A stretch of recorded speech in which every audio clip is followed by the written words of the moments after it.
Tsunami, जो कि एक जापानीज वर्ड है जिसमें सु मतलब हार्बर और नामी मतलब वेव होता है, और हर सुनामी का जो पहला वेव आता है हम सोचते हैं कि वही सबसे ज्यादा पावरफुल होता है, लेकिन रियलिटी में सुनामी के दूसरे वेव की ताकत सबसे ज्यादा होती है। दुनिया की लगभग 80% सुनामी पैसिफिक ओशन के एक खास हिस्से में होता है जिसे रिंग ऑफ फायर भी कहते हैं। एक सुनामी की लहर 800 किलोमीटर प्रति घंटे की रफ्तार पकड़ सकती है, जो लगभग एक जेट प्लेन की स्पीड के बराबर होता है। ये सुनामी की लहर इतनी ज्यादा खतरनाक होती है कि ये दुनिया के सबसे tallest statue, the statue of unity को इन ताकतवर लहरों की मदद से आसानी से तबाह कर सकती है। साल 2004 में इंडियन ओशन में जो सुनामी आई थी, उसमें जमीन के अंदर 23,000 एटॉमिक बॉम्ब फटने के जितनी इंटेंसिटी के साथ अर्थक्वेक हुआ था, जिसके चलते समुद्र में ये सुनामी आई और पूरी दुनिया भर में 2,80,000 लोग मारे गए।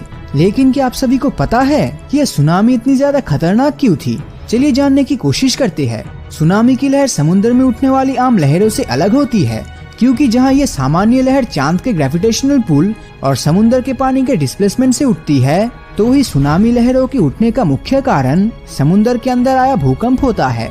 इंडियन ओशन में सुनामी लहरों का उठना भी समुद्र के अंदर एक मेगाथर्स्ट भूकंप का नतीजा था।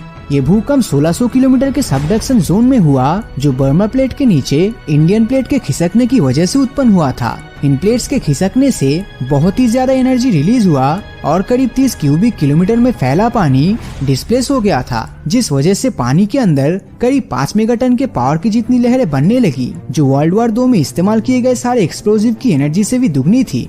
अगर हम सभी सुनामी का एवरेज निकाले तो इस दुनिया में हर साल करीब 2 सुनामी आती है और 15 साल में एक सुनामी बहुत ही ज्यादा खतरनाक होती है। अब आप सोच रहे होंगे कि आखिर इंडियन ओशन में आए सुनामी बाकी सुनामी से ज्यादा खतरनाक क्यों था? इसे जानने के साथ हम ये भी जानेंगे कि आगे आने वाले समय में हम इस तरह की सुनामी को कैसे रोक सकते हैं। तो ये सब जानने से पहले हमें पता होना चाहिए कि इंडियन ओशन सुनामी के समय समुद्र के अंदर आए भूकंप का सोर्स सुमात्रा के वेस्टर्न कोस्ट से करीब 160 किलोमीटर दूर था, और भूकंप आने के महज 20 मिनट के अंदर ही पहली सुनामी लहर ने सुमात्रा के नॉर्दर्न भाग में करीब 1 लाख लोगों की जान ले ली थी। सुमात्रा में तबाही मचने के बाद महज 1.5 घंटे में यह सुनामी की लहरें थाईलैंड की जमीन से जा टकराई और यहाँ 1.5 लाख लोगों ने अपनी जान गंवा दी। पर इतना काफी नहीं था, क्योंकि लहरें अपनी एपिसेंटर के चारों तरफ लगातार फैल रहा था, जिनकी स्पीड 500 माइल पर आवर के आसपास था, और शायद यही स्पीड इसके द्वारा फैलाई गई तबाही का मेन रीजन भी बना। किसी ने भी इस तरह की लहरों को आने का अंदाजा नहीं लगाया था।